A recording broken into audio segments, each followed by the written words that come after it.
Is Eskom running out of diesel? The power utility has released its weekly system status report and its prediction for the coming year.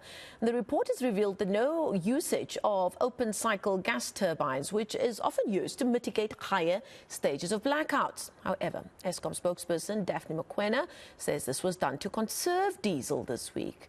Let's talk a little more about this with energy analyst Roger Lilley, who joins us live from East London this evening. Thank you so much for your time this evening, Roger. What can we read into these records that have now been revealed of no usage of open cycle gas turbines?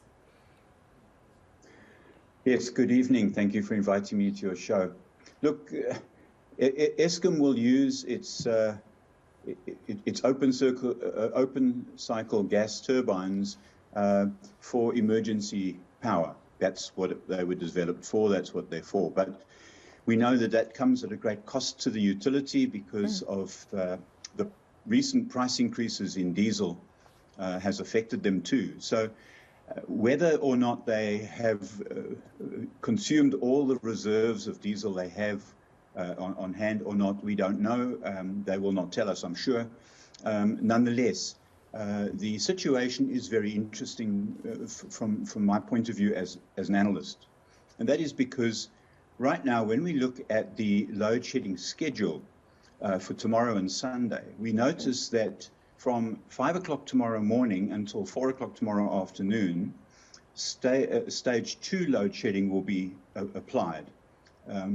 But then again, at the end of Saturday, at 4 o'clock in the afternoon until Sunday morning, so overnight, this load shedding will then jump from stage 2 to stage 4. And the question we must ask ourselves is why? And it seems to me that this is where renewable energy is now proving its worth, especially solar radiation, because the load shedding stage is low during the day when the sun is shining. And then goes up the moment the sun goes down.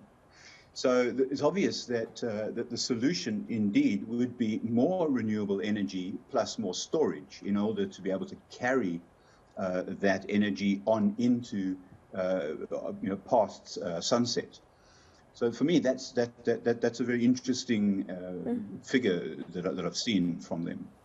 And the use of these open cycle gas turbines really hasn't been a secret. The joy of these weekly briefings by the electricity minister has meant that he's had to face questions week in and week out. And I remember, and because they happen on a Sunday when I'm normally working, I sit through most of them. And I remember just last month he was asked about the massive diesel bill that Eskom was footing. At the time, they were talking about something like 12.4 billion rand spent over, I think it was 4 months before that. So they've been very open about the expenditure and the fact that they are using these turbines far more than just for emergency purposes. Do you think it's because those in charge want to bring across this belief that we are turning the corner and we're en route to finally seeing the back of load shedding? Well, look, open cycle gas turbines do consume a great deal of diesel. We know that within half a year or so, Eskom had consumed its entire budget for diesel. And so it could be that it's a financial constraint. It could be that, that the Minister of Electricity is trying to display or portray, I should say, portray an image that Eskom is under better control than it's been. However, what concerns me is that we're able to vacillate from stage 6 to stage 2 very rapidly. And if they're not using the open cycle gas turbines, then perhaps that's the reason why we jumped to stage 6 recently.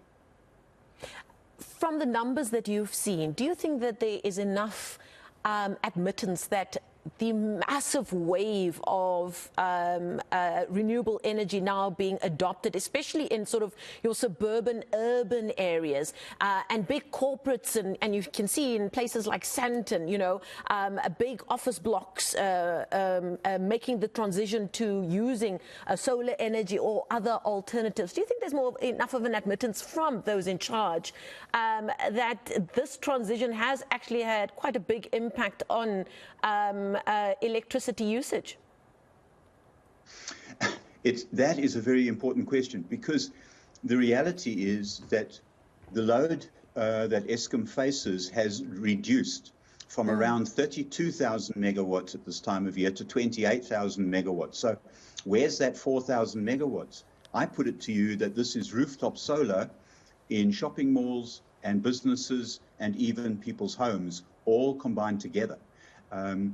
So we're starting to see that the private sector is simply saying no more to Eskom and is taking greater and greater steps to produce power for itself. However, that seems to run contrary to what those currently in power want.